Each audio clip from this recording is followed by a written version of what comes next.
fire, and you need to replenish that. When you don't replenish that and one of the elements goes off, what happens is that's when you become sick.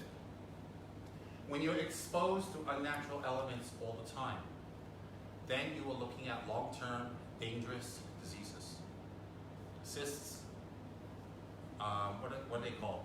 Growths, cancers, headaches, migraines, all that will come out. Why do they come out? When I was growing up in Howell, New Jersey, back in the 70s, I've never heard of one single person in our neighborhood, in the school, or anywhere having cancer. Not one single person. I've never heard of anyone growing up having cancer.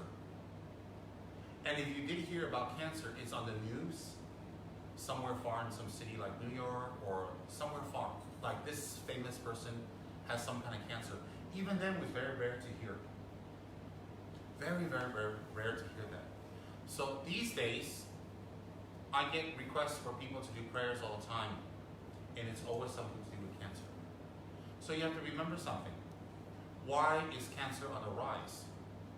Cancer is on the rise is because our body is expelling or cannot handle all the toxins that are going inside. Think of your apartments in a city. It's all cement. It's not natural earth. It's not natural mud. It's not natural grass. It's not natural breathable, biodegradable products that are healthy for you. You know, it's not like the cities people lived in 200-300 years ago, where, you know, even if it's a city, it's still built from natural items. Not so much chemicals. Not so much synthetic items. Now when you look at an apartment, you look at a house in a city, it's plastic that are not degradable. You know, these plastic can go into the ocean, can go into earth for hundreds of years. They will never degrade. They will never melt because it's just chemicals. So the buildings that you live in is all cement. The air that you breathe in is all air conditioning. All right? The car you sit in is all chemicals. Everything. From the dashboard, to your steering wheel, to the seat you sit on, to the actual body of the car, the engine, and also the fumes it creates. It's all just total 100% poison. And that's what we expose ourselves to. And then we say to ourselves, oh, it's really fun in the city. I'm really having a great time in the city. You know, I can go out, I can go to the gym. What's the point if you're showering, washing, living, breathing, touching toxins all day long, and then you go to the gym? Doesn't make sense. What can the gym do for you? There are so many people that are skinny and fit, thin, or fit, or whatever. They have cancer, they die. You guys don't get the messages I get. I get a lot of messages, private messages, from people who are dying, or will die, or died. That's part of my job to do prayers for them. And one of the biggest causes is cancer. Another one is heart failure. Those are the two. I don't hear much else. Once in a while you get one, it's old age. The person is very old and things fail. I understand. I mean, if the person's 80, 90, they have cancer, I understand. You don't understand. But still, when we were growing up, people in the 70s and 80s, 70 years old, 80 years old, you don't hear they have cancer. I've never heard.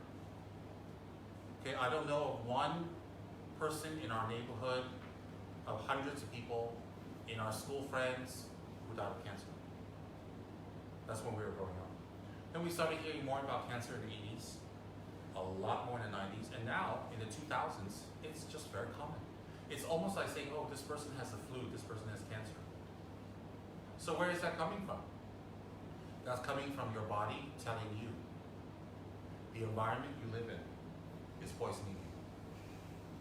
The environment you're living in is killing you. So what do you get in the city? You get lights, easy food, easy shopping. You can go out to coffee. You can meet friends and talk, but you got to pay a price. And the price will be your body. That will be your body, the price. You see, attachment always has a price. Nothing is for free. So therefore, when we're out in the country, there are a lot of synthetic items still. Many of the rooms we build are synthetic. We're still in air conditioning. Well, I am at least. But it's greatly reduced. It's greatly dispersed. And one thing for sure, the air around here is much, much better. Much, much better. We still have cars, we still have pollutants, but you know, it's not like in the city where that's what you're breathing 24 hours a day. Just think, all the things that's emitted from the cars. If you live in PJ, if you're in Petaling Street area, if you're in Subang, if you're in Cheras, any of those areas, very dense, very congested. Very, very congested. Every family has 2 or 3 cars. And those cars are running all day long. And you're walking, you're breathing all of those fumes into your body. And then you go home, and then you live in your cement rooms, your cement apartments, and all the toxins emitting from the cement, from the ceiling, all that you're breathing, constantly, all the time. So that's the price we have to pay for our attachment to the city. Now, on a superficial, external environmental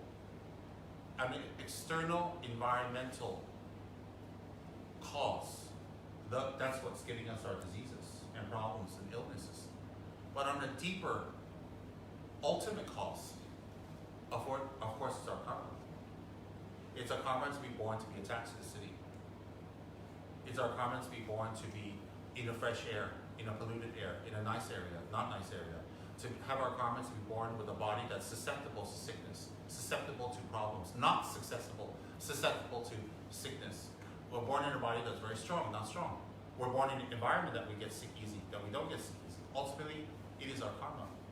But you see, karma also plays a very important part where we live and how we think and why we live where we live. So we have to realize that. Ultimately, it's karma. Karma comes from where? Karma comes from our speech. Karma comes from our body. Karma comes from our mind. All right?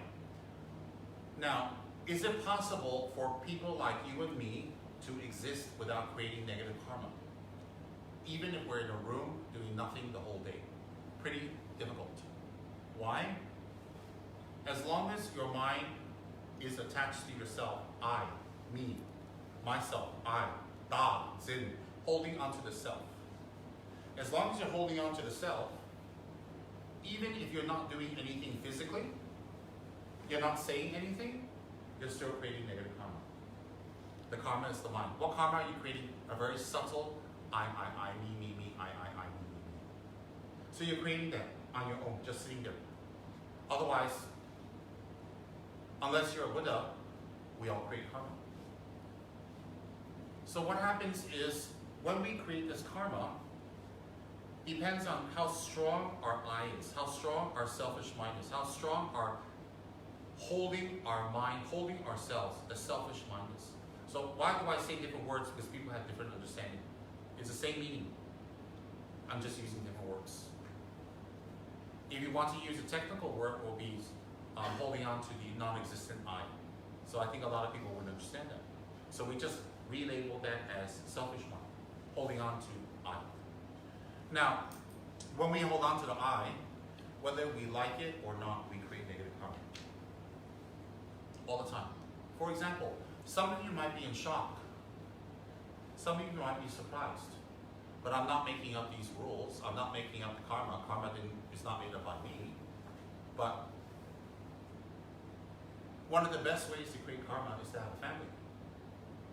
You create a lot of karma. A lot of karma. Number one, in order to have a family, you need to be attracted to someone. You need to be attracted to a girl, or to a boy, or to a partner, whatever you like. You need to be attracted to somebody. When you're attracted to them, you spend all your energy and time to get them. And then you have a view about them. This girl is going to be like this, like this, like this, like this. This girl looks like this, she talks like that, she acts like that. That's very pleasurable to me. I would like to live with that. I would like to be with that. I would like to marry that. I would like to be with this person. I like the way this boy talks. I like the way he looks. I like the way he makes money. I like the way he's simple. I like the way he is not greedy. I like the way he is aggressive. Whatever your projection is. But remember, the person that you're attracted to, the person you like, I would say safely, 50% is what they are, 50% is what you think they are. I repeat, 50% is what they are, 50% is what you think they are. Hence, I have counseled and talked to hundreds, if not thousands of people in the last 30 years, especially for marriage. Most of them almost break apart. Then you may say, oh, well, Rimchi, the ones who are having a good marriage are not going to come to you and talk. True. That's true. The ones who are having a good marriage, they don't have a problem, right? You can say, I can say, well, I'm a doctor in the clinic, and I meet cancer patients every day. Well, you say you don't meet people who are healthy, do you? That's true. But look, if it's one unhappy couple a month, that's fine. But if it's every day, 2-3 times a day, and it goes on for years, there's something going on. All right? So usually, she's like that, she's like that, she's like this, she's like that, she's like this, she's like that, he's like that, he's like this, he's like that, he's like this, he's like that. I hear that all the time. These days, not as much because I don't see people as much. But why that happens, we have a view. So once we have that view and we're with that person 1 year, 2 year, 3 year, these days because of internet, these days because of movies and influence from movies and a sense of freedom, and we have education and we can get our own jobs, people separate much faster. When I was growing up, if you say someone's divorced, it's a big deal. It really is a big deal. These days it's a trend. And they make it a joke on TV. Oh, I've had 7 husbands. Isn't that funny? Yeah, it's very funny. But actually it's not funny. It reflects how attached and how unstable you are. I don't find it funny at all, because people are not a cup you just throw out. So what happens is, out of attachment, people get together with another partner. Then all their energy, cooking, cleaning, thinking, traveling, moving, working, planning, bank, money, is for that person. So anything else that this person can do for the rest of the world is totally a negative. It goes to just one person. Your wife or your husband. You could have done so many things to help many poor people.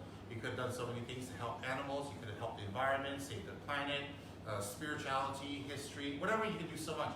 But because all your energy is focused on getting this person, and once you get this person, all your energy is focused on maintaining this person that they don't need. So you put it on your Facebook, you put it on your Skype, you put it on WhatsApp. You're so proud. This is my person. Actually, there's nothing to be proud of. There's nothing really to be proud of if you look at it with Dharma view. When you have a picture of your girlfriend, boyfriend, you're so happy, you put it on your Skype, you want to tell the world, see how happy I have somebody. Actually, you're advertising how lusty you are,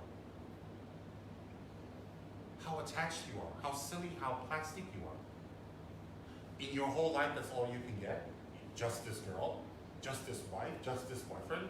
That's all you can have. That's all you can achieve.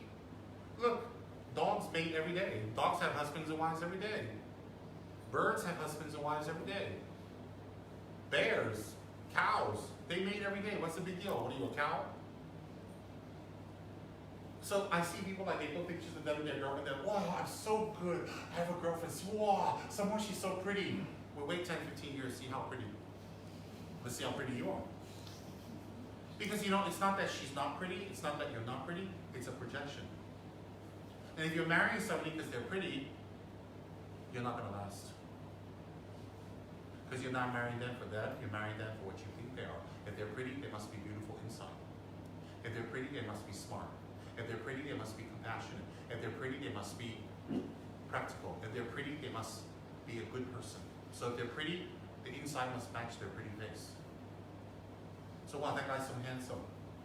So if that guy's so handsome, so strong, you're assuming that the inside also matches the person's outside. You're assuming. You're assuming.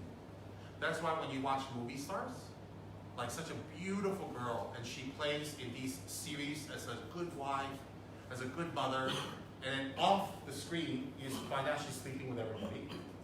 She's running around, she's very loose, she's not a nice person, she's a diva, she screams at waiters, she throws the drink down, and then don't you see on YouTube her 10 best diva moments of this star?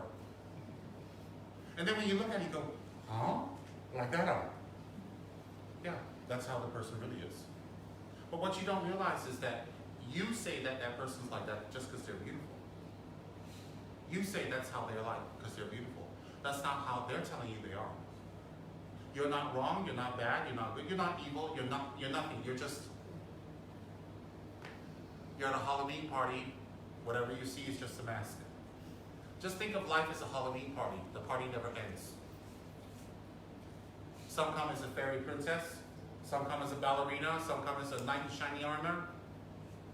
Some come as Dracula, and they really are Dracula in real life. Alright? Some come as a very sweet little person. I mean, it's like a Halloween party. Everybody comes. So that's what you're attracted to.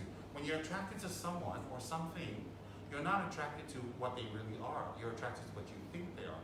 Then you know what happens? After 6 months, a year, 2 years, guess what happens? You argue. And you can't believe this person thinks like this. I can't believe she thinks like that. Why can't you believe it? That's how she's been thinking your whole life. It's just you didn't see it. And then the girl's like, why is he like that now? I didn't see that before. Exactly, you didn't see that before. Doesn't mean it wasn't existing. That doesn't mean that two people are bad. You see, this is not about someone's bad. This is about we're deluded. And then we get together with that person, and guess what happens? Before you have a child, you have an option.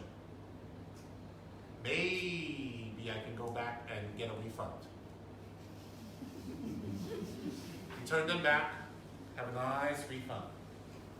Because guess what? The label and the product doesn't match.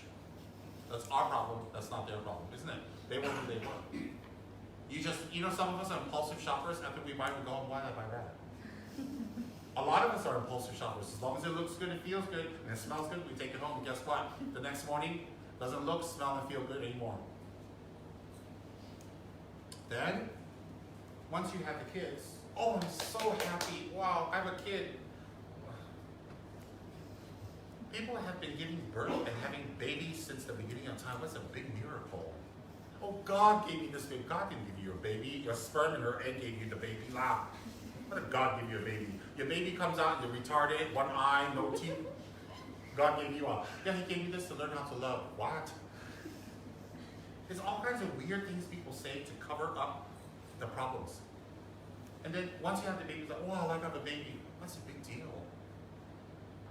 Okay, no offense. I think you're great people, but take a look at yourself. When you came out as a baby, what's a big deal? It's just another human being. Oh, look at my baby. Wow, look, it's a girl. Wow, it's a boy. What do you want? There's only girl and boy. I mean, what else do you want? Look, I got a girl. Oh, I got a boy. I got both. Well, what else do you want? There's only that.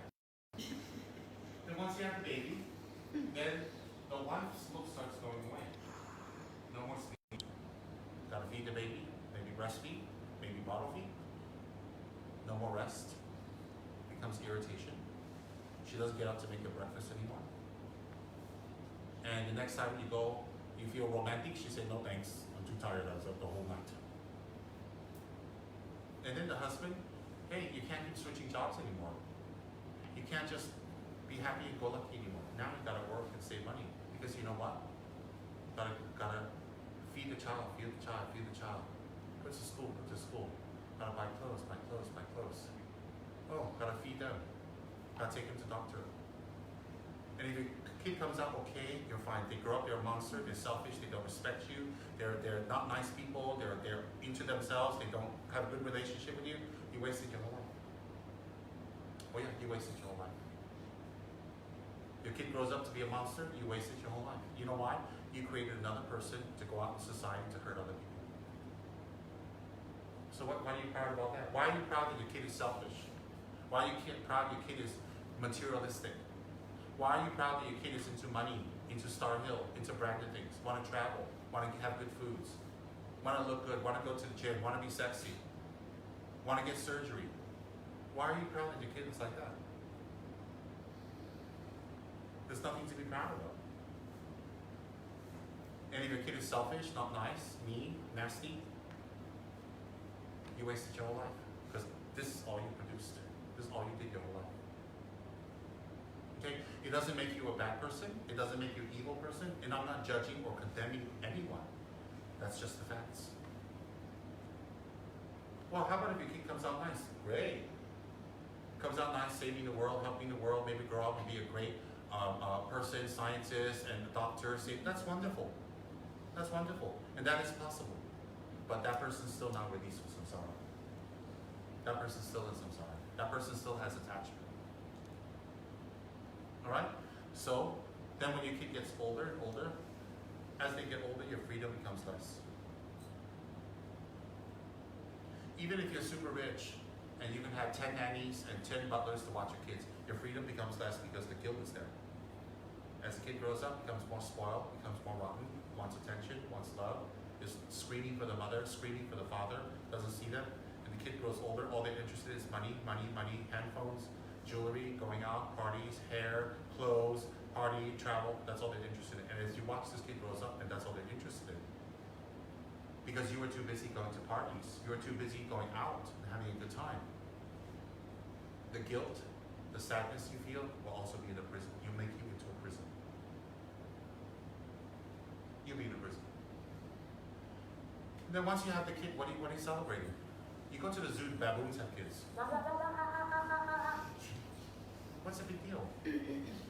What's the big deal? Baboons can have kids, and then you have a kid, you're so proud of it? I don't see what's the big deal. What's the big deal? Your body is made to have kids. I mean, you are like an apple. You know, you have seeds inside. The apple rock, the seed goes, and it grows another tree. That's it. You're just apple. Now, when your kid grows up, gotta go to college. If you got money, fine, you put them through college. Let's hope you turn out well. If you don't have money, well, you'll be struggling. You'll be working and working until you become wrinkled. You become gray. The feelings you have for your partner, your wife, your husband is already gone. I mean, you're comfortable with them. They're a nice person, they're not a nice person, or they're half-half. You're comfortable with them. You get used to them. And sometimes you stay because of the kids. The kid needs a mother, the kid needs a father, I gotta stay, no choice. But you're not staying because of love. You're staying because initially, you tricked yourself. It's not that person's fault, it's your own fault. And then when you look back, you're already wrinkled, gray, wrinkled and gray. And you have 1, 2, 3, 4, 10 kids to look at. That's what you've done your whole life. Oh, I lived such a good life. I traveled, I read, I had good friends, I drank wine, I visited countries, I've had 5 beautiful kids. Oh wow, you see what I've accomplished in my life? You know how many funerals I go to last time? Hundreds of people talk about that. I sit there and go, You lived a beautiful, that's it, that's a beautiful life. That's your version of beautiful life, it's not my version. Why is that not my version? To me, that's not a big deal. It's not a big deal at all. So, when we think about all that, all those actions create karma. All those actions create karma. What kind of karma? In a nutshell, karma to keep doing that over and over and over and over. It doesn't stop. So Buddha created the Sangha to stop that. Buddha created monasteries, stupas, mantras, meditations, merit-making activities. Buddha created purifications. Buddha created special types of visualizations. Buddha created the Buddha created the Buddha Dharma Sangha. Buddha created Sutra and Tantra. Buddha created Hinayana, Mahayana, and Tantrayana. Buddha created Avalokiteshvara, Manjushri, Vajrapani, Tara. Buddha created Vajragini. And these beings have body, speech, and mind. These Buddhas have body, speech, and mind. And their body, speech, and mind has no karma. Doesn't create karma. Doesn't make you create karma. Doesn't damage, doesn't hurt, and it's based on the truth. Our body is not based on the truth. Our body is based on something that's not true, karma. What's untrue about karma? Karma always changes. So if it's this way, it doesn't stay this way. If it's that way, it doesn't stay that way. If it's this way, it doesn't stay that way. Karma is not true. It exists, but it's not something that you can rely on. When I say truth or true, it doesn't mean whether karma exists or not. It means that karma is unreliable. It's not a truth you can trust in. But the Buddha's truth you can trust in. The Buddha's wisdom, let's say Vajrayana Buddha's wisdom, you can trust in. Vajrayana's body, you can trust in.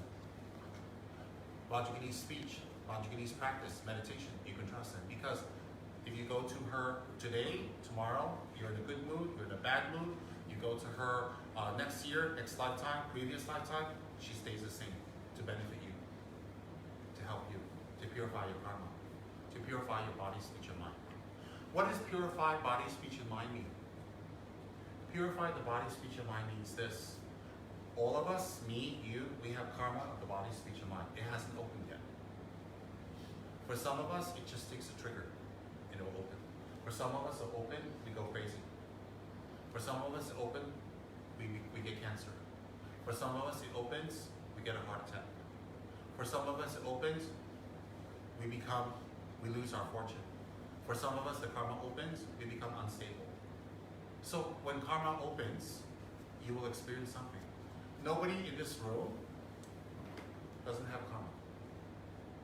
Nobody in this room doesn't have negative karma to experience. It's just what will trigger it. So if you like to go drinking all the time, one day that will trigger that kind of karma. If you like to go out and look for bully, you will trigger that karma. Some kind of disease that comes from bullying. If you like money and wealth and power, and you only mix with people who are rich and money and power, and go out and travel, you will open that kind of karma. What kind of karma? Loneliness. You'll never find friends in that sphere. You'll find great loneliness. So somehow you will trigger that kind of karma. But when you associate yourself with, for example, a Buddha, nothing negative can be triggered.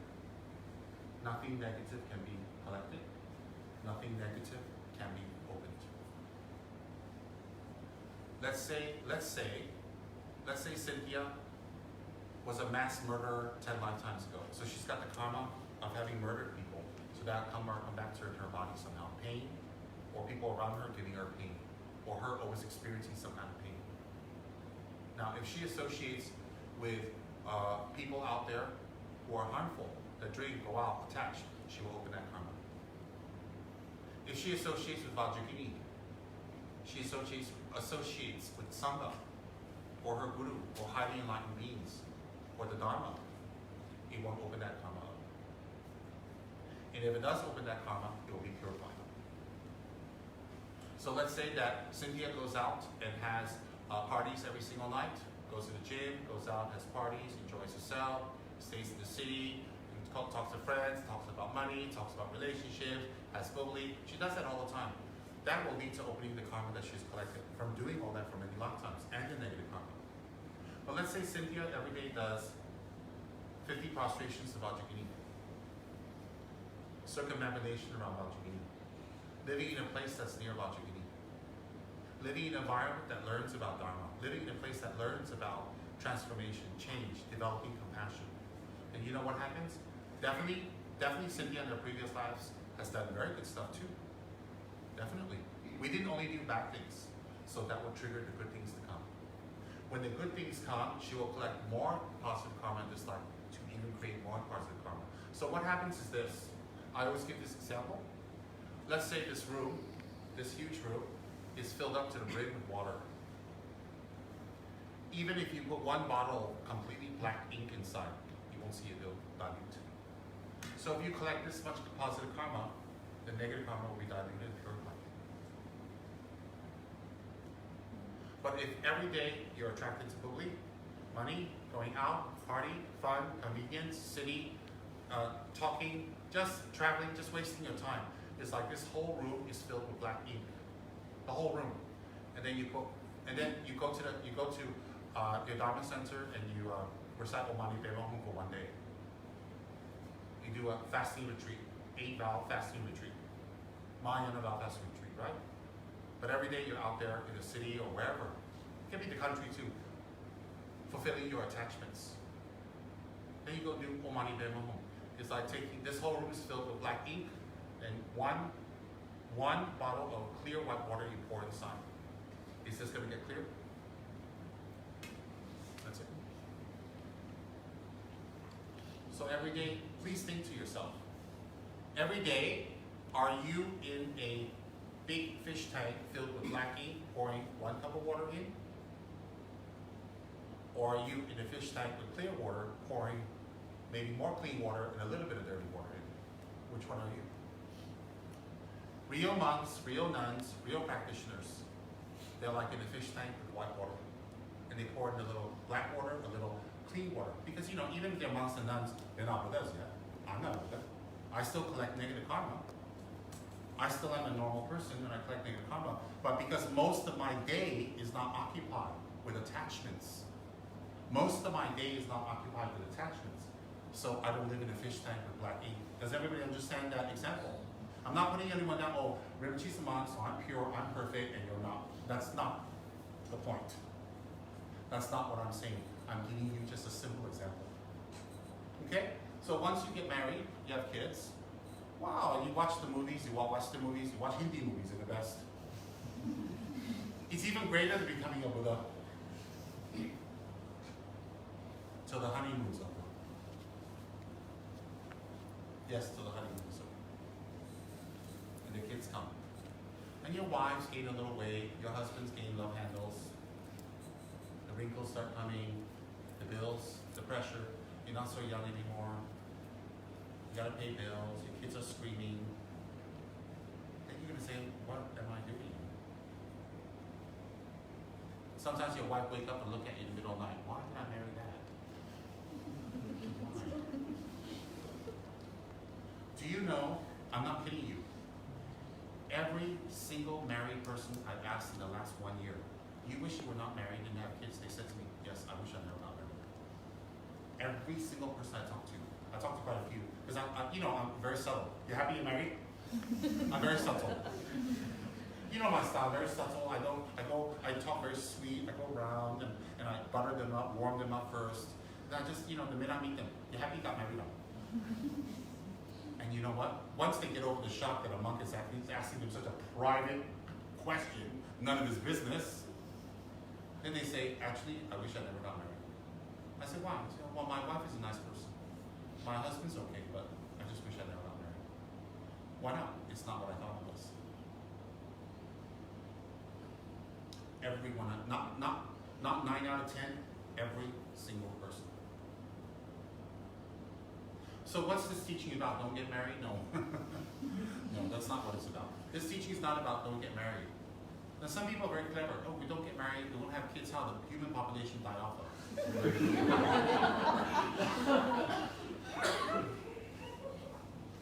Actually, for some of you, it's better you don't add your contribution to it. Better you don't add any more to it. I take a look at you, you want to do a duplicate of you? Don't. I always ask people a nice question, and I'm not judging them. I look at them and say, do you really want another you in this world? And a lot of them are very honest. They go, actually, no. I said, good. Because I look at myself, honestly, I said, I wouldn't want another TRI in the world. Terminology. I take a look and say, ooh, one's enough. And I'm not being funny or comical. It's enough. What do I contribute? Why am I Buddha's gift to the planet? So actually, you take a real good look at yourself. So if you have a duplicate of yourself you give to the world, think of it. Has anyone ever heard Edward laugh? Imagine there's 3 Edwards laughing like that at the same time in a room. I mean, he's a wonderful, beautiful person. But that laugh is not wonderful and beautiful. No, I'm just kidding. That's his own laugh. But imagine there's 3 Edwards in a room laughing like that. All right? Have you seen Lance? Imagine if there's 3 Lances. I'll let you think what you want. How about Janai? Isn't she an interesting person? Doesn't she really make you practice patience? She's very kind. She really makes you practice patience very strongly. Imagine there's 3 Janais running around your car. Oh. And how about JP, how he swivels here and there, swiggles here and there? I mean, one's quite entertaining, 3 catwalks a day. Just think about that. 3 JPs walking around a day, catwalking all over the place. That would be very, very interesting. It's not good or bad. Think about that. Think about that very carefully. Yes. Think about that very carefully.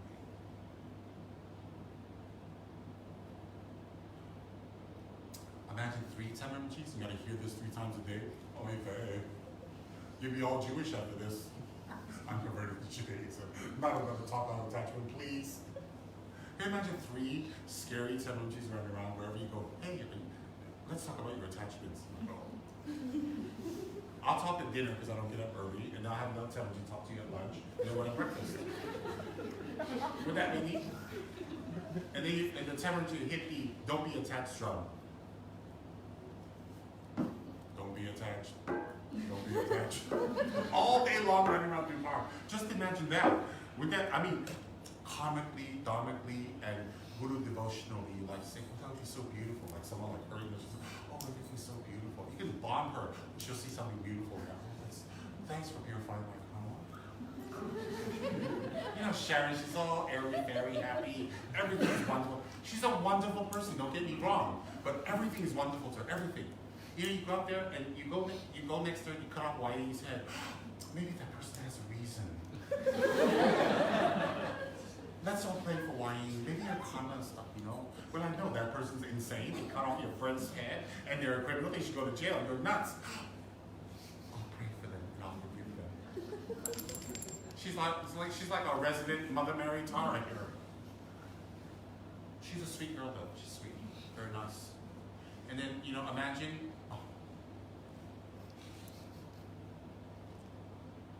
We got already 1 Indian mascot here. Imagine we got 2 more, 3 Indian mascots. The minute Albert walked in, they were always like this. I'm 100%.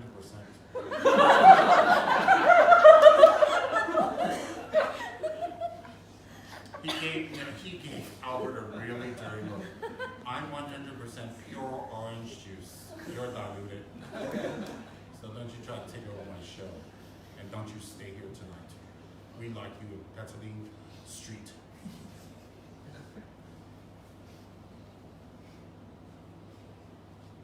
This is very interesting. Then we had a visitor, you know, we won't mention who. They all gave that visitor another look. Now, so what we do is, since we're here, we're in a holy place. We're in a holy place some of the time. Let me make it simple for you. Purify as much karma as you can.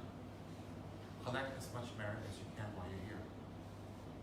Whether you're here for 10 years, 5 years, 1 year, 1 month, 1 day a month, whether you're here until you die, it doesn't really matter. Don't lose this opportunity. You know how we stuff ourselves with unorganic, dirty, processed foods all week long, and once in a while we come across, oh, fresh juice. You know, we go to the malls, they have a fresh juice stall, and we go there, oh, I'd like a fresh juice, please, that's pressed with chia seeds. So we think that'll wipe away all the McDonald's and KFR that KFC we've been eating for 10 years, right? 1 little chia orange juice. But that's how our mind works, really. And then, all this karma is accumulated for many, many years. Where does it come from? It's not your wife's fault. It's not your husband's fault. It's not your friend's fault, it's your fault. Because if you didn't have all these problems inside of you, no one would irk you, no one would disturb you. No one would bother you. You are difficult, temperamental, loud, judgmental. You shout, you scream, you tell people off. It isn't necessarily that they are what they're doing to irritate you. It's that you're able to be irritated. The very fact that you're able to be irritated tells you there's something wrong with you, as well as them. That they're doing these things to people to hurt them. But you see, your issue is not to control them and control the world. Your issue is to control yourself. Because this person who irritates you, you can just go away, but you can't go away from yourself. So every time you get angry, you get irritated, you know what it does? it opens up that karma for you, for the karma that you collected, many karmas you collected for many lifetimes, this lifetime, to suffer. Negative reaction, negative action, opens up negative actions. And then it forces you to do further negative actions. So, if I associate with any of you, I'm going to collect negative karma. If you associate with each other or me, we're going to collect some sort of negative karma. And if I associate with you, I'm going to collect positive karma. And when you associate with me, you also collect positive karma because we're normal beings and we have these ups and downs. But when you associate with Vajrayogini, you will never have any negative karma no matter what. If you associate with Buddha Shakyamuni, or Laman Tsongkhapa, or Manjushri, you'll never have negative karma. So in fact, you should marry them. I'm married to Buddha. Buddha Vajrayogini. I'm married to Shakyamuni. I'm married to Tsongkhapa. I'm married to Tara. So whatever I do, that's why I wear my robes. That's why I'm a monk.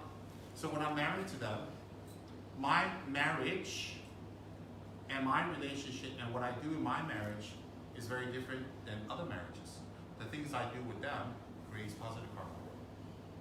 Because I study Dharma, I practice, I do my meditations, I do my recitations, I control my desires such as eating meat, I control it. Don't get me wrong, meat's delicious, I love meat. I love meat, I grew up on meat. I eat meat every single day because that's my culture. I grew up and I didn't even think more about that. These days, no. I've been out of meat for a long time, so when I smell it, I get sick. I stay away from meat now because I'm so used to it, and I'm not losing any nutritional value. So what happens is when I associate with Vajrayogini, when I associate with Buddha, I read about karma, I read about Dharma, and I start acting in a way that changes my behavior, that my relationship with them becomes better and better and better and better. How does it become better? I transform. So their bodies, their speech, and their mind could never create negative karma for you. Never. So whatever you do with them, you only collect positive karma. Keeps coming off. One of these days, I'm going to create a new Tibetan robe that, guess what, it never comes off. Like Velcro. Yes. If I collected one Omani Bimehong worth of merit for each time I have to flip this up, I'd be enlightened. Just think about that. In the monasteries, in one day, how many times do you have to go like this? All day long. So I was thinking, how about put a Velcro here? Put a Velcro here, go whoosh. Then only at the end of the day, go whoosh. In the morning, whoosh. It never comes out. Whenever you need Velcro, I gotta do something innovative like that. I always think of weird ideas. I told Kensei Rinpoche once, why don't we stick it here? He said, you know what Kensei Rinpoche said to me? He said, it sounds interesting and you have great ideas. Why don't you put your energy towards study and become a Buddha? And you don't have any problems, including your Zen falling off. I'm like, shut me up. He says, you spend so much time on these small little issues and problems that why don't you just focus on a bigger one while you're still in samsara? I'm like, he's right, shut me up. I was like, I went downstairs like. Anyways, Kensei Rinpoche is really good. He gives you one-liners. He gives you one-liners that just cuts you off in a very beautiful, logical way, and then you just feel idiotic. You're like, I go downstairs, I don't say anything. Sometimes the debate with Kensei Rinpoche are quite daring in a nice way. I always lose. Not because I'm humble. Well, how can I surpass my teacher? Especially Kensei Rinpoche. That's not humility, no way. Anyways, I'm getting offline. Now, so whatever you do with the Buddha, because the Buddhas have no karma, they have no attachment, they have no inkling of harm or damage, or anything you do with them cannot be harmful. That's why whatever you do with them, two things happen. You either purify a lot of karma, and when you purify the karma, you don't have to experience it. They're not taking away your karma. In reliance on them, you're purifying your karma. For example, when you have Buddha Shakyamuni, and you prostrate to him every day 50 times, 10 times, 12 times, right? You're experiencing some discomfort when you're prostrated.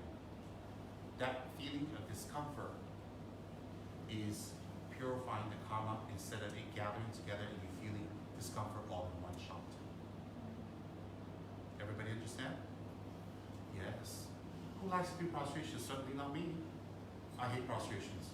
I don't hate in the sense of what it means. I'm talking about the physical action. Who likes prostrations? Nobody. Who likes exercise? Nobody. Nobody. Nobody. Me and Albert hate prostration. We hate exercise. Lou, you say exercise like a vampire. Exercise is gone. You don't have to put garlic. Yeah. So, JP started after 10 years of being with me, or 12 years, whatever it is, he started his prostrations 3 days ago. Did you see his updates? I'm going for my circumambulations prostration, then I'm going to EF to rest.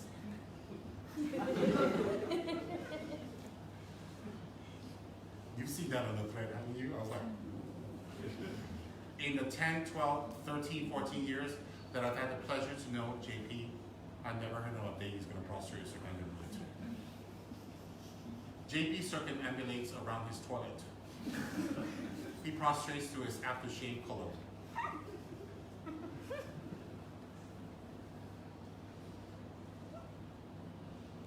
JP takes refuge in hair dye. So you see those little updates of JP, and you know what's beautiful is that that's wonderful. Because JP is a good person. All of you are good people. Why not do something even better for yourself? I told some of my students, you know, some of you have worked so hard for our center. You worked so hard to benefit others. You worked so hard along with me, and we've done so much together. And that's great. So my job is to make sure you go to a good place when you pass away. But you can make my job easier if you cooperate with me now. Very simple. It's like when you go to a doctor and you have all kinds of illnesses and problems, you can make your doctor's job easier to heal you if you follow the diet, the exercise, the restrictions, your medication, sleeping, isn't it? So if you don't follow your medication, you don't follow your diet, you don't follow your exercise, you don't do all that, and then you go back to your doctor, you always say, what do you want him to do? Even if he's the kindest, most best doctor in the world that can save thousands of lives. If you don't cooperate, how? So your job is not to follow me like a slave or mindlessly without thinking. Your job is to help me make my job easier to serve you. It's as simple as that. Aren't monks supposed to serve people? Doesn't a real Rinpoche incarnate to serve sentient beings? The word is serve. Isn't that what you're supposed to do? So if you make my job easier, guess what? It's going to be easier for you. I'm ahead of the game. I spent my life studying Dharma. You didn't. That's it. Otherwise, inside we're pretty much the same unit. I'm ahead of the game in that way. So if you make my job easier, I can help you more. I can help you now. You can help yourself now. You can help yourself at the time of death, which is the most important. So what instructions is your teacher going to give you? To benefit yourself and others, that's it. That's the only instruction your teacher is ever going to give you. If you think about all the weird instructions that your teacher is giving you over the years, weird and not weird, and things you understand and don't understand, it's to help. There's that track record. And there are some people who can't take it. There are some people who can't take all that. They have to go, they have to leave. Some people leave nicely. Some people leave and they have to destroy what they left and disparage and say negative things about what they left in order to justify why they left. I mean, there's all types of people out there. I'm not the first Rinpoche to be hated and people try to get me. There's many Rinpoches, many Geshis, many teachers in the past that people want to get for whatever reasons. I'm not special. So if you make it easy for your teacher will make it very easy for you. Oh yes. So we have a wonderful little community here. Everything starts small. We're the ones who made it. We're the ones who want to be here. We're the ones that said, you know what, we want to do something with our lives. We're here. JP told me something very powerful 2 weeks ago. He says that the people who are here in KFR are the people who really want to be here. And the people coming in the future are the people who really want to be here. Doesn't that make sense? Because we are already in the forest. It's not like we're in the city and uprooted here. So we are the people who really want to be here, in one way or another. Now, we're not better than anybody else, but at least we realize that we want to do something about our predicament. So what we should do every day is we should do our Dharma work. But remember something, Dharma work does not equate Dharma practice. Dharma work supports Dharma practice. Dharma work is not equivalent to Dharma practice. If that was the case in the monasteries, you have monks that cook, that do council work, that do business, that clean, that paint, that take care of the fields. You have monks that go purchase items. You have monks that go and print books. You have monks that run the monastic hotels, guest houses. You have monks that are secretaries. You have monks that do writing. Well, then they don't have to meditate or do any retreats today. Just from that alone, they become enlightened. No. No. So even in the monasteries, monks do real, definite Dharma practice. Now, there are two different types of Dharma practice. Dharma practice, internal and external. Internal is when you transform. External is meditation, mantras, recitation, contemplation, prostrations, purifications, retreats, mandala offerings. Those are external. That's what we need to do while we're here. So every day when you have time, especially since you guys live in a Dharma place.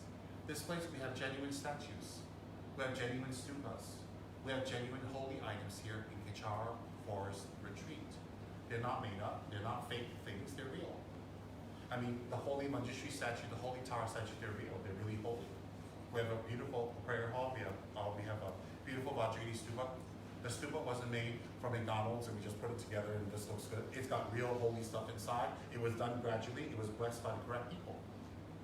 It was blessed by the correct lamas. And on top of that, the protector took trance and blessed everything. So the body, speech, and mind, things that we have in Kichara Forest Retreat, have power. They are blessed, they are holy, they are genuine, they are real. They may not be shiny and big like some other centers, but it's okay. It doesn't matter. Something doesn't need to be shiny and big to be powerful. So what we should do is we should do our Dharma work here. And every single day, without miss, we should go for circumambulations. Because when you circumambulate, in Chinese, in Western, in Tibetan, in Eastern, in Thai, or wherever, circumambulating around something doesn't mean anything. That's an Indian tradition. In India, people circumambulate around their guru. When they see their guru, they circumambulate around the guru 3 times, touch his feet, and then put their heads to the feet, and then sit down and receive Dharma. It's to show respect. When they see a holy statue, a holy temple, they circumambulate. It's by using your body to reverentially go around something, you purify the karma of your body, you purify the karma of the actions you created with your body that are negative, so that you don't have to experience them. Okay? So you may say, well, how does this Indian cultural tradition have the power to purify my karma? It doesn't. It doesn't. If you circumambulate around my orange juice, nothing's going to happen. But reciting mantras, nothing happens. Prostrating, nothing happens. It's the motivation behind it. But prostrations and circumambulations is a vehicle to express that respect, that faith, that refuge, the purification toward enlightenment. So prostrating and circumambulating has no meaning on its own. None. In ancient India, there are great teachers of archery. They're great teachers of writing, of philosophy. You know, Indian culture is extremely deep and vast, just like Chinese culture, and very old and very, very advanced. And they will circumambulate around their archery teacher. They'll circumambulate around their writing teacher, because circumambulating around reverentially is to show the deepest respect to someone who gave you knowledge. So they don't particularly collect merit by doing that, because it's teaching you how to do archery. Not a merit collecting activity. But you see, if in our culture here in Malaysia, we're all Malaysians here. In Malaysia, when we take that system and we circumambulate around a stupa or a temple or Buddha image, we're following the Indian system of circumambulating, knowing the meaning. We're showing reverence to a Buddha, we're showing respect, and while we're doing, we're reciting the mantra, and we're contemplating on the Dharma. This combined, because of the object of Buddha, you purify your negative karma life. Everybody understand that? Yes. That's what you should do every single day. Once your day is over, please don't run to your cabins, just hide out there and go on the internet, put on some music, put on some movies. There's nothing wrong with that. Don't get me wrong, but why don't you do something better for yourself? Movies and music soothe you for that day. But if you do prostrations, circumambulations, and prayers, that will soothe you for many days, many months, and it'll gather energy to take care of you your whole life. So think about that every day.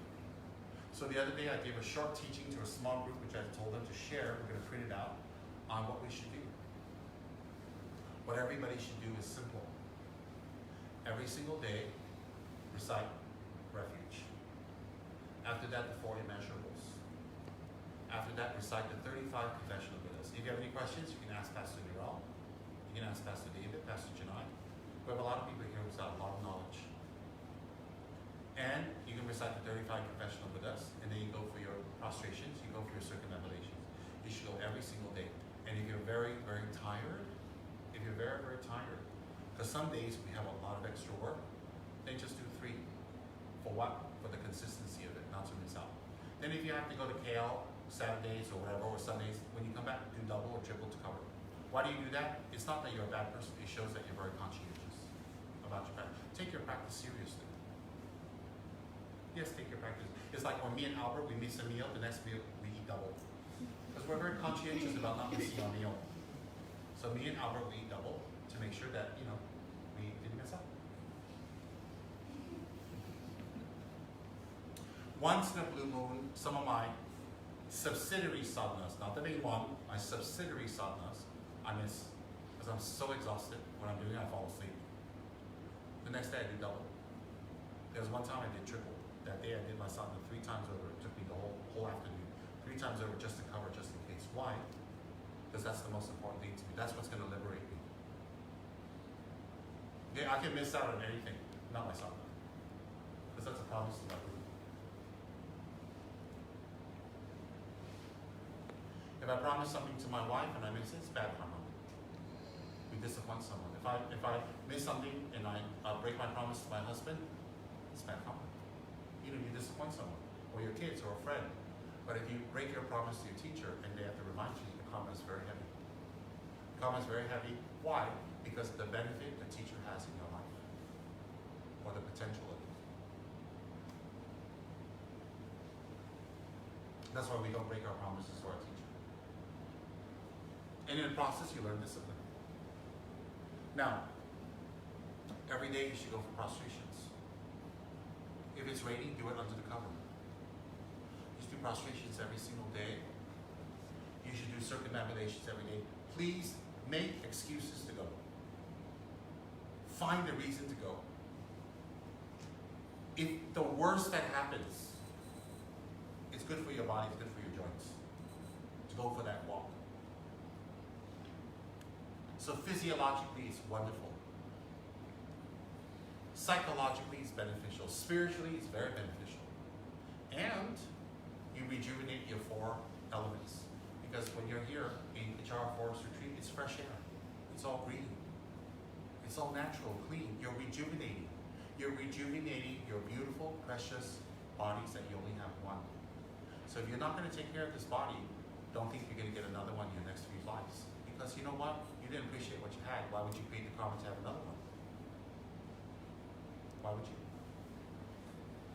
So you should go every single day to do this, to purify your karma, collect a lot of good karma, because the object is the 3 jewels, Buddha, Dharma, and Sangha. The stupa has Buddha, Dharma, and Sangha inside. As the Buddha, because his Vajrayani's image is there. As the Dharma, there's a lot of mantras. And there's a Sangha, there's very holy Sangha robes inside. You should go every day.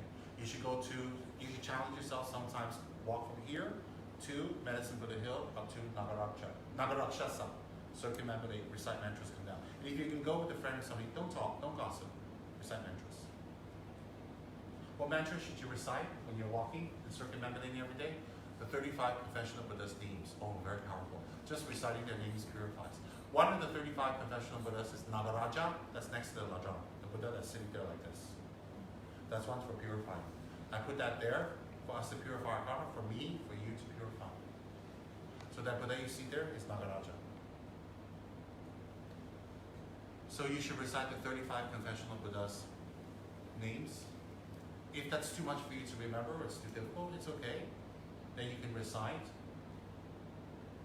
Lama Tsongkhapa's mantra, or any of the Buddhist mantra, or with the protector mantra,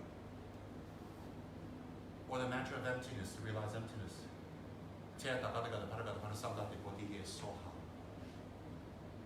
You can recite healing mantras. Sometimes, some of you who are older, you need to extend your life as much as possible so you can do more Dharma work, because you know what? You are important. So recite long life mantras. Om Amidewa Kri. Om Amidewa Kri. Om Drum Soha. Om Tari Tutari Tori So. Om Tari Tutari Mama Ayupuni Jani Putin Puri Ye Soha. Any of those mantras, long life. Vaitara, Namgyama, Amitayas, or Om Benzawi Givijna Shanti Siddhi Om. You should do that and take advantage. Because once the karma opens, the disease comes, it's pretty difficult. Be serious about that. This is not admonishing you, this is giving you advice. This is our community. And when other people see that and other people do it, you encourage other people to do what other people do. And then it's very good for us. So every day you should go for circumambulations. We have so many beautiful places to circumambulate, and we're going to create more, because we're going to make this a very holy place. And you should go every day to do prostrations. Do it every day. Do it correctly. I have YouTubes of me teaching about 18 years ago prostrations in cage 1. Google it. YouTube, we have 6 million views, you know that? Wow. Can you imagine?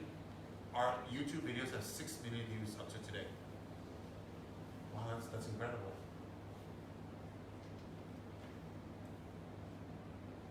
That's how many people we have reached the benefit. That's rejoicing. So, you should do your prostrations correctly, because it's a lot of benefits. And then while you're circumambulating, a good thing to create is this. This is something I advise Changso Benkui to do, which is a prayer wheel.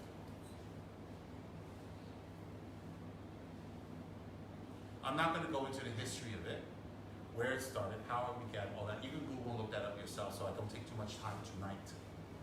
You can Google and take, where's the history, where's the lineage, where this comes from. It's very easy to find. It's not difficult. But what it is it contains the mantra of a deity.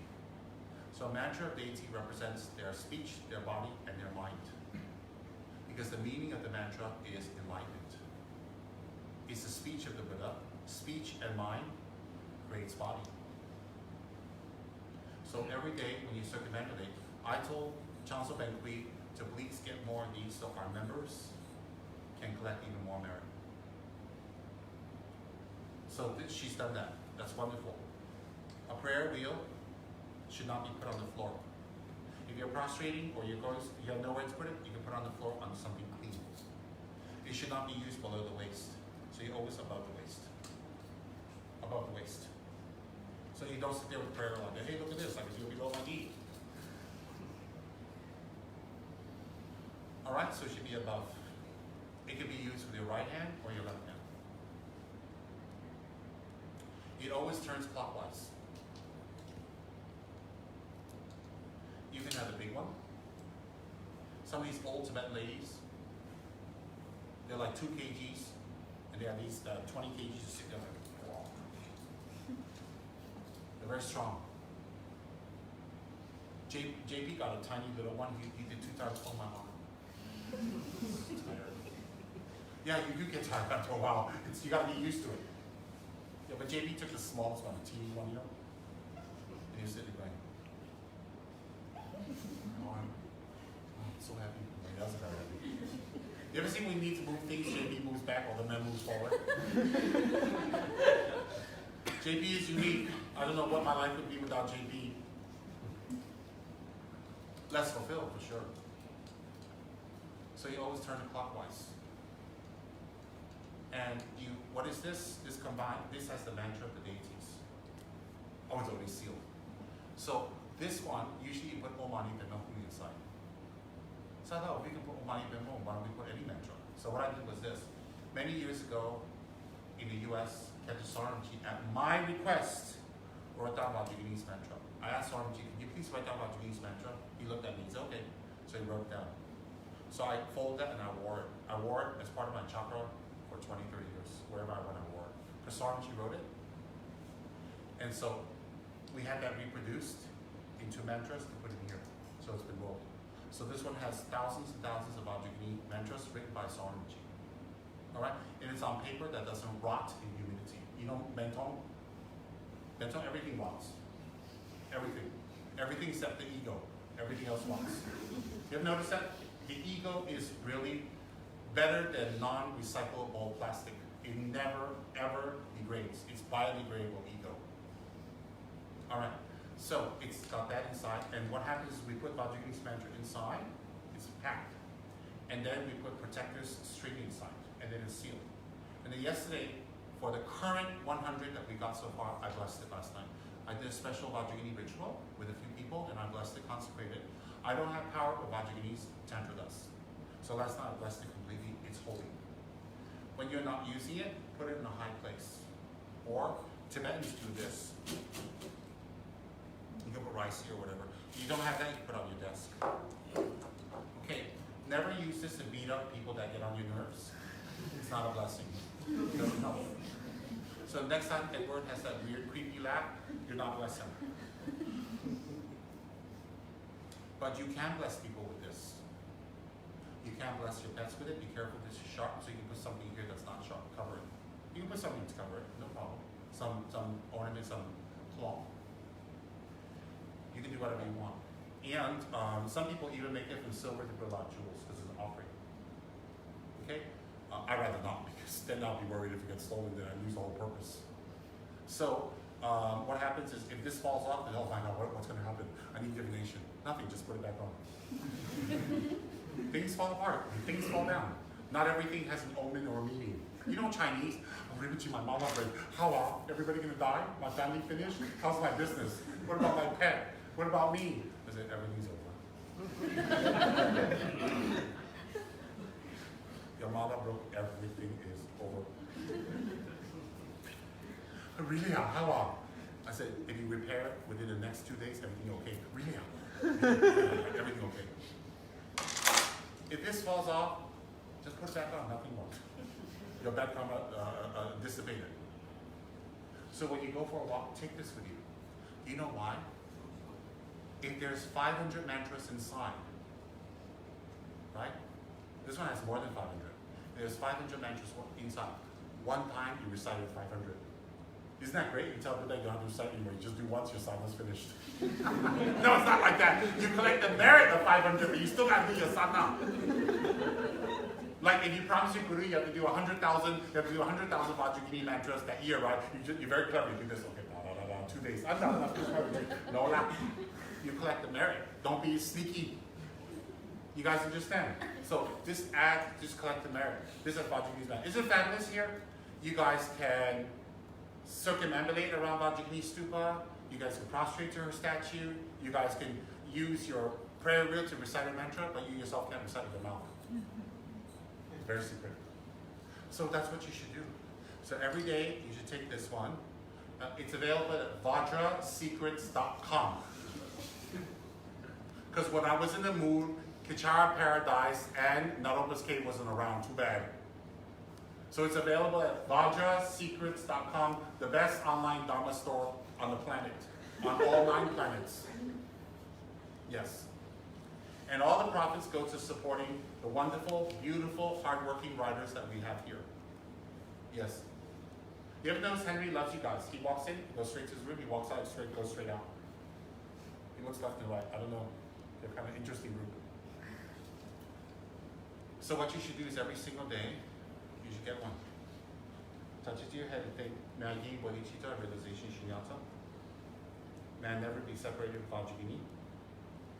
May I ascend to Kichara paradise? May you go for your circumambulation. Yesterday, one of them was doing it like this. Hey, stop moving, stop turning. I'm not going to tell you who, the coordination was fabulous. So I told them you can't do that, do this. Learn that first. Then you definitely do this one. I don't know what else to say. I mean, how hard is this? How hard? They're sitting there, they're literally in front of me like, hey, stop turning. Motorize it. What do you want me to say? I know.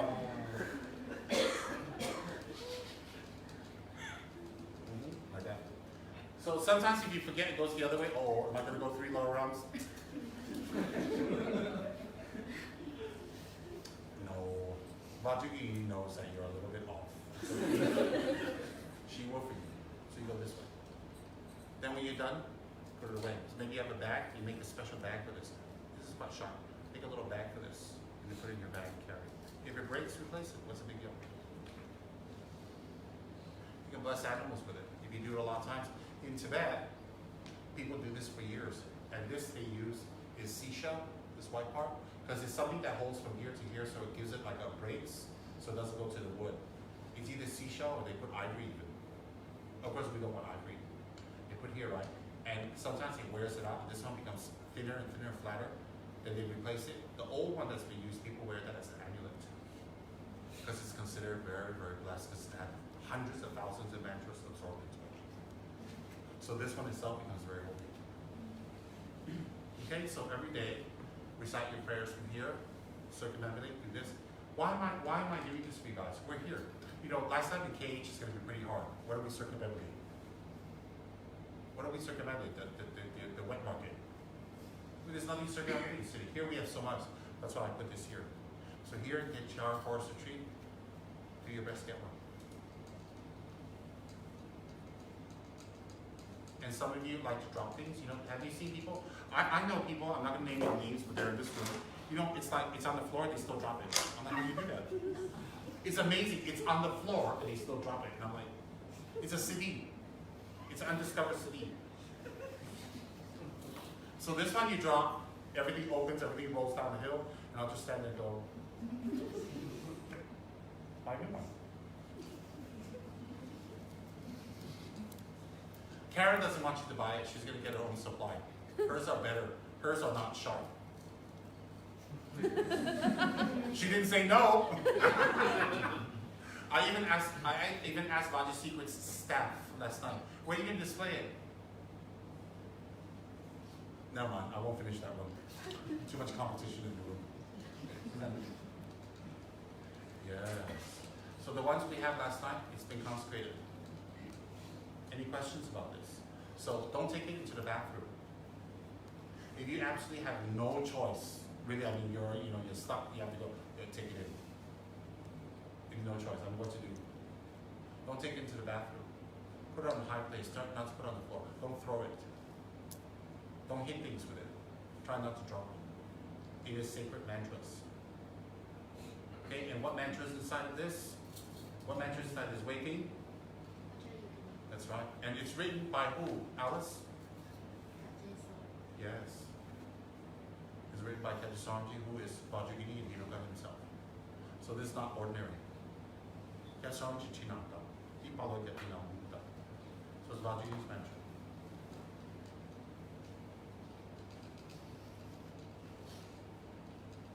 Isn't that nice? See, I can talk to you at the same time. And this. Very coordinated. Wow. Hey, I can do this for you. You can throw money at me if you want.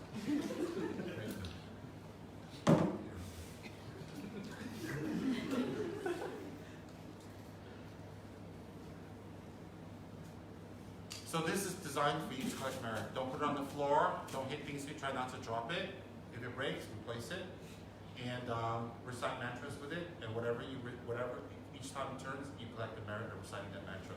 You get closer and closer to Vajrayogini. So you're circumambulating around Vajrayogini, you're reciting prayers, mantras, you're doing prostrations, you're doing collection. Every day you should do a little bit of that. You should make at least every day, half hour, 1 hour. work that day to be alive. That day you were alive for a good purpose. You did something really good for yourself. Dharma. And do your sadhanas. Every day must do your sadhana. I don't care how long your sadhana is, how short, it doesn't matter. Do your sadhana every day, even very short. Do it. It's not how long, it's how sincere. Again, last night I went with a small group of spontaneous. We went to look around the land. Last night with a small group. After we looked around the land to see where we're going to put statues, we went up to Manjushri. At Pastor Nero, Pastor Janal, Pastor Dave would go up there, prepare candles for me. We offered up 100 candles. We did circumambulation around Manjushri and Manjushri Hill. And then we did Manjushri's prayer. We did Manjushri's mantra 1,000 times. And then we circumambulated and we offered 100 candles. It was very beautiful. And it was so cooling. And you know, right after we finished, it actually rained. Immediately. Maybe it's the weather, it rained, maybe it was something auspicious, I don't know, but it rained. And then they forced me to go to White Coffee to have a meal. I didn't want to go, they tied me up tonight. I was hog tied taken there. Yes, hog tied. Then, so that's what we should do on this land. We should use this land to benefit ourselves. Why did we create this land? To show off to who? We don't have to keep inviting a million tourists here. Let's invite ourselves. Let's be the first Dharma tourist. We spent money to create this place. We spent energy. We got permits. Our wonderful government gave us permits. We had contractors. We have to clean it. We have to maintain it. Some of you, like the KFR team, worked so hard to maintain, cut, clean, wash, the whole place. Look, use it to collect merit. Otherwise, what's this whole place for? Some people use the lands and create a place to have discos and meet their girlfriends and go and hunt. Some people have land and create it to create a place to collect merit. Let's be number 2. Use this land for beneficial things. It's ours for a while. Everything has to be let go in the future. You know, people own things for thousands of years. After a while, they don't own it anymore. That's why we have it. Let's use it for Dharma. All right? And there's a very, very high Lama in the Sakya tradition. His name is Tachen Losar Gyaltso. And very realized, very practiced, ascended to Kichara's paradise. He was the foremost lineage holder of Vajrayogini. And he wrote a very beautiful prayer to Vajrayogini. It's short and it's very beautiful. So this was given to me the other day as a gift from Ben Kui and team. So I'm going to distribute to everybody here. And I'm going to read it to you. Namo Vajra Chanda Liye. Namo Vajra Varahi. This is praise to Vajrayogini. From the dance of bliss emptiness of limitless conquerors, appearing as so many visual illusions of samsara nirvana, henceforth now glorious Kichari, attractive one, with my heartfelt recollection, protect with joyful, loving embrace. So from the dance of bliss emptiness of limitless conquerors, bliss and emptiness, dance means what? All conquerors have achieved enlightenment, so they experience great bliss and they have experienced emptiness. From that great sphere of emptiness, Vajrayogini arises. Vajrayogini arises to fit our visual illusions. What does that mean? We have a feeling of what beautiful is, enlightenment is. We have a concept of how things should be. So she arises perfectly in a form that fits our illusions. Henceforth now, glorious, since you arise in that beautiful form to us as a beautiful lady, henceforth now, glorious Kichari. Kichari is what? Kichari is Sanskrit for the owner of Kichara. So Kichara is the place. Kichari is the owner. So Kichari refers to Vajrayogini, who is the owner of Kichara. Kichara is the Sanskrit word for her paradise. So, henceforth now glorious Kichari, attractive one. She's attractive. Not only is she physically very beautiful, but she has achieved full alignment. So there's nothing ugly in her. With my heartfelt recollection, protect with a joyful, loving embrace. It means to embrace me, to hold me close. What does that mean? It's asking Vajrayogini to take care of you in every single lifetime, and may you meet her in every single lifetime. So please hold me in your joyful embrace, Kichari. What does that mean? In every lifetime, may I meet you again and again. From every lifetime, for a very young age, may I meet your practice, your teachings, the lamas that teach you, and I can resume my practice until I go to Kichara paradise. That's what it's saying. Next paragraph. In Akanishta is the innate mother of the conquerors. Akanishta is another name for Kichara. At the 24 places, the realm world Nakinis, there are 24 holy places where Vajrayogini entourage resides in the world. 24 very holy power places. Pervasive wealth holders, Kama Mudras. Holy One, be the refuge of Lord of me, the yogi. So what it's saying is, Vajragini's body, speech, and mind, and her emanations are all over the world. For me, the yogi means one who meditates. You are my supreme refuge. Once I take refuge in you, Vajragini, I don't need anybody else. I don't need anyone else, and I have no more worries. So Lady Kechari, Vajragini, I take refuge in you. I surrender myself to you. I don't surrender to my husband. I don't surrender to my wife. I don't surrender to my girlfriend, boyfriend. I don't surrender to school, college, money, wealth. I don't surrender to position, power. I don't surrender to youth and beauty. I don't surrender to travel, food, and business, because those will bring unhappiness eventually. But I surrender to you, Kechari Vajragini. That's what that verse is saying. Next one. You are the manifestation of my own mind's emptiness. So, what does that mean? Vajragini is a result of what you will become in the future of Buddha. The actual bomb in the east face of the Vajrasini as a frightful Rakshasi of the island of illusion and the bright smiling youth clearly revealed. The actual bomb in the east of Vajrasini means what? That line refers to, in Vajragini's Tantra, you use the syllable bomb above E space. E is actually A space to reincarnate. That line, I can't explain right now in detail, but when you recite that line, you create the karma to control your rebirth. Okay, it's referring to controlling one's rebirth. Next one is a frightful Rakshasi. Raksha are ghosts and spirits. It's a very fierce demon in Indian mythology. It's tall, it's big, it's hairy, it's got long fangs, and it eats people up, eats flesh. It's a Raksha. So Rakshasi is a female. Raksha is a male. So Vajragini can appear as a Rakshasi, as a frightful female demon, or she can reveal herself as a bright, smiling youth. She can appear as a beautiful, very beautiful maiden. It doesn't matter. She'll appear to anything, to you, to benefit you. I, not having found anything determined to be. I, not having found anything determined to be. What does that mean in a nutshell, short way? Is nothing is permanent. Nothing stays static. So nothing is real. For something to be real, it has to be permanent and never change. Tell me what in your lives are permanent. Is your youth permanent? Is your beauty permanent? Is your wealth permanent? So since nothing is permanent, there's nothing to be found. I, not having found anything determined to be, truly established, although searching however much, although I keep looking, I keep searching, I keep looking for something real. My mind is tired. My mind is wearied by elaborations. Elaborations is what? I make everything into something that doesn't exist. The mind of that person wearied by elaboration. Weary, W-E-R-Y is tired. Weary, past tense, can be, is you're tired of looking for something that's not real. So my mind is so tired. I take rest in the forest shelter free of expression. I take rest in the forest shelter of free expression. What does that mean? Take rest in the forest shelter of free expression. Free expression means a place that has no judgment, no good, no bad, a place of emptiness, the mind of emptiness.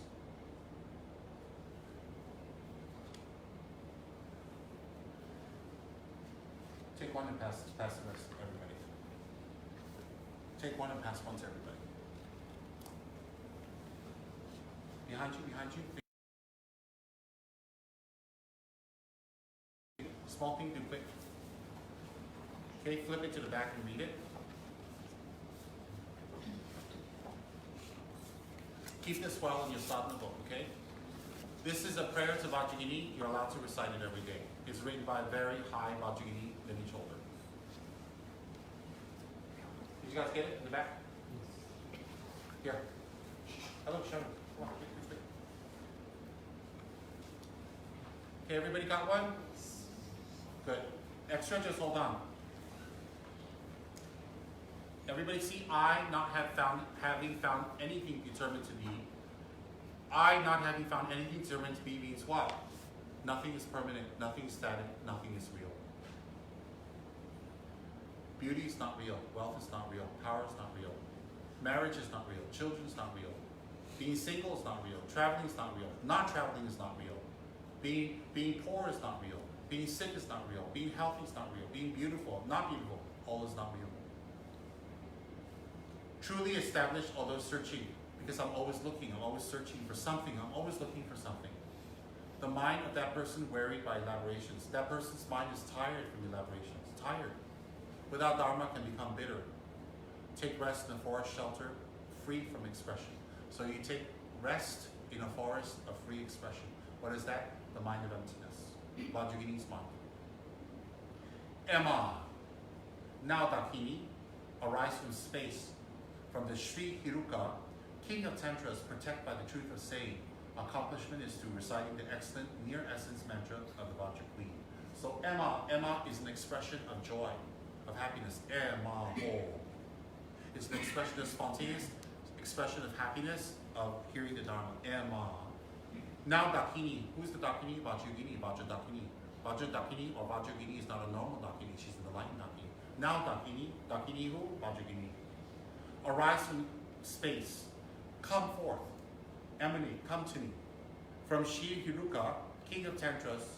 So from Hiruka's tantra, it says, protect by truth of the saying. It says that by reciting Vajrayogini's near essence mantra, one is protected, one will be liberated, one will gain high attainments.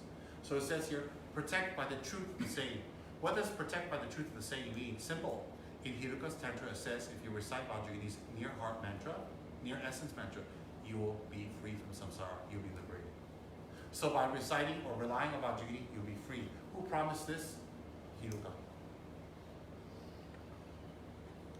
In a secluded forest of Odiyana, after protecting the Lord of Siddhas, Vajragandhava, with the bliss of the embrace and kiss, you led the realm of Kichara, likewise also protect me.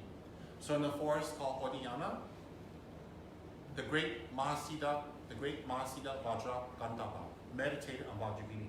When he meditated on Vajrayogini at the end of his life, she came down and embraced him and kissed him like a mother for her son and took him to the realm of Kichara.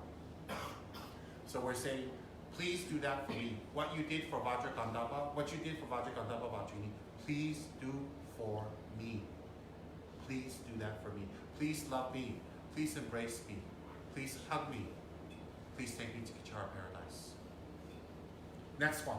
From an island in the Ganga, the holy Kushali was actually led to the expanse of space. And after that, glorious Naroga was taken likewise, lead me also to Kichara, the city of joyful ones. So what is that saying? From the island of the Ganga, the holy Kushali. So the practitioner Kushali was led to the expanse of space. What does expanse of space mean? Expanse of space refers to Dhammadhatu, or emptiness, or Kichara paradise, all three.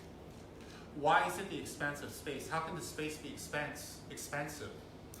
Normal space, even if it's the cosmos, it has limits, because our mind put limits on it. When you go to Kichara paradise, it has no limits, so it's a great expanse.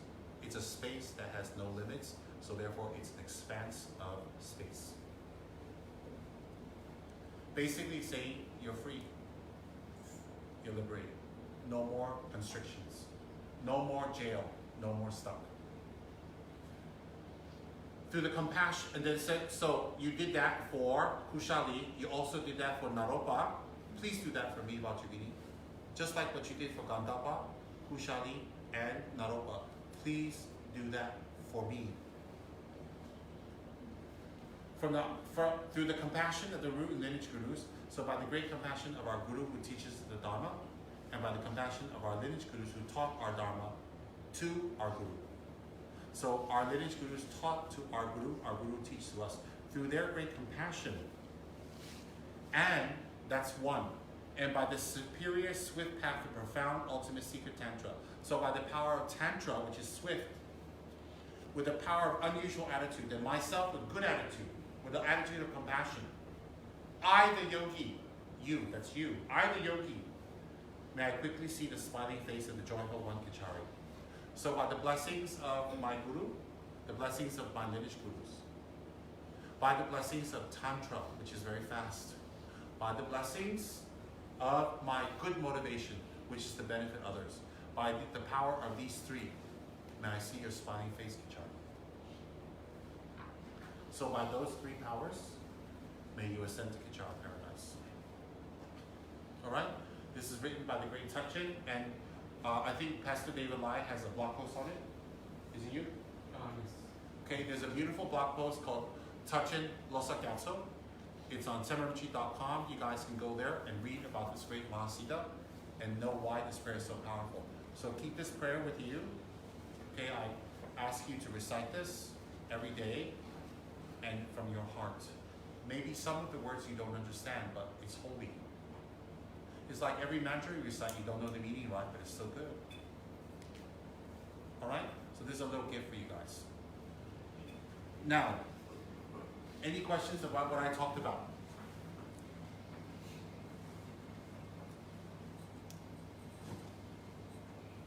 Good. If you want further explanation on this, you can see any of the pastors. Try to understand this prayer well. Take the time to understand it. It's very holy. Daso.